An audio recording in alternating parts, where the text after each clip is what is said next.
طرح ایک بہن جو ہے سعودی عرب سے سوال کیا، سوال یہ کہ مفتی صاحب السلام علیکم ورحمۃ اللہ وبرکاتہ۔ جی بہن وعلیکم السلام ورحمۃ اللہ وبرکاتہ۔ مفتی صاحب سوال یہ ہے کہ کیا عمرے میں عورت کے لیے بھی مردوں کی طرح ہوائی چپل پہننا ضروری ہے؟ دیکھیں بہن، حالت احرام میں مرد کے لیے تو ٹخنے کھلے رکھنا ضروری ہے، یعنی اس لیے، یعنی ٹخنے کا مطلب یہ ہے کہ جو ہڈی ہوتی ہے پاؤں کی نیچے کی، اس ہڈی کا کھلا رکھنا ضروری ہے۔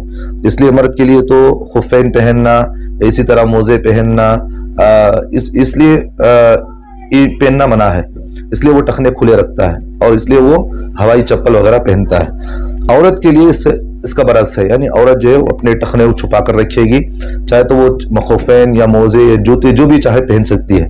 مرد حالت احرام میں جوتے پہن نہیں سکتا، چپل پہنتا ہے، اس لیے اگر کوئی عورت اگر چپل پہننا چاہے تو چپل بھی پہن سکتی ہے۔ بہتر اولا تو یہی ہے تو وہ حالت احرام میں بھی جوتے یا موزے پہنا کرے تاکہ پردہ اس کا مکمل طور پر باقی رہے۔